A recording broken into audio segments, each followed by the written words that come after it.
ನಾನು ಕರಾವಳಿಯವನೇ ಆಗಿರೋ ಕಾರಣ ಅಲ್ಲಿಯ ಭೂತದ ಕೋಲ, ಅಲ್ಲಿ ಯಕ್ಷಗಾನ, ಅಲ್ಲಿ ಕಂಬಳ, ಅದು ಒಂದು ಸ್ಪರ್ಧೆ ಆಗಲಿ, ಒಂದು ಜಾನಪದ ಕಲೆ ಆಗಲಿ ಅಲ್ಲ, ಒಂದು ಪಾರ್ಟ್ ಆಫ್ ಲೈಫ್. ಕಂಬಳ ಅಂತ ಹೇಳಿದ ತಕ್ಷಣ ಕೋಣ.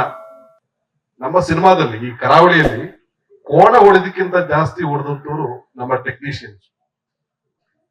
ಅವರ ಆ ಶಕ್ತಿ, ಆ ಫೋರ್ಸ್, ಡೈರೆಕ್ಟರ್ ಗುರುದತ್ ಗಾಣಿಗ ಅವರು ಒಂದು ಕನಸ್ಕೊಂಡಿದ್ರು, ಎಲ್ಲೂ ಕಾಂಪ್ರಮೈಸ್ ಆಗದ ರೀತಿಯಲ್ಲಿ. ನಾನು ಇಷ್ಟು ಸಿನಿಮಾಗಳಲ್ಲಿ 100ಕ್ಕೂ ಮೇಲೆ ಸಿನಿಮಾಗಳಲ್ಲಿ ಅಭಿನಯಿಸಿದ್ದೀನಿ, ತುಂಬಾ ದೊಡ್ಡ ದೊಡ್ಡ ನಿರ್ದೇಶಕರು ಅಭಿನಯಿಸಿದ್ದೀನಿ.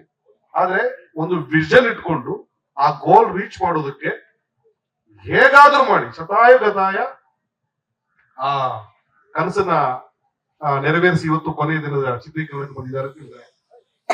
ಅವ್ರಿಗೆ ನಾನು ಕಂಗ್ರಾಚುಲೇಟ್ ಮಾಡಬೇಕು.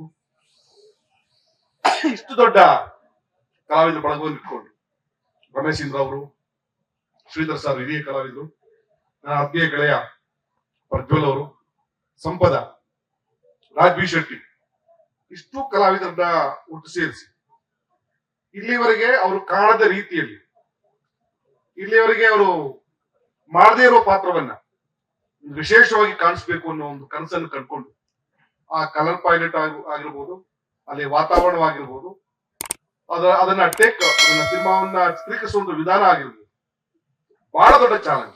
ಲೇಟೆಸ್ಟ್ ಹಾಗೂ ಇಂಟ್ರೆಸ್ಟಿಂಗ್ ಸುದ್ದಿಗಳಿಗಾಗಿ ಬಾಸ್ ಟಿವಿ ಕನ್ನಡ ಚಾನೆಲ್ನ ಸಬ್ಸ್ಕ್ರೈಬ್ ಮಾಡಿ. ಹಾಗೆಯೇ ಬೆಲ್ ಐಕಾನ್ ಪ್ರೆಸ್ ಮಾಡಿ. ಇದರ ಜೊತೆಗೆ ಫೇಸ್ಬುಕ್, ಇನ್ಸ್ಟಾಗ್ರಾಮ್, ಎಕ್ಸ್ ನಲ್ಲೂ ಮಿಸ್ ಮಾಡದೆ ಫಾಲೋ ಮಾಡಿ.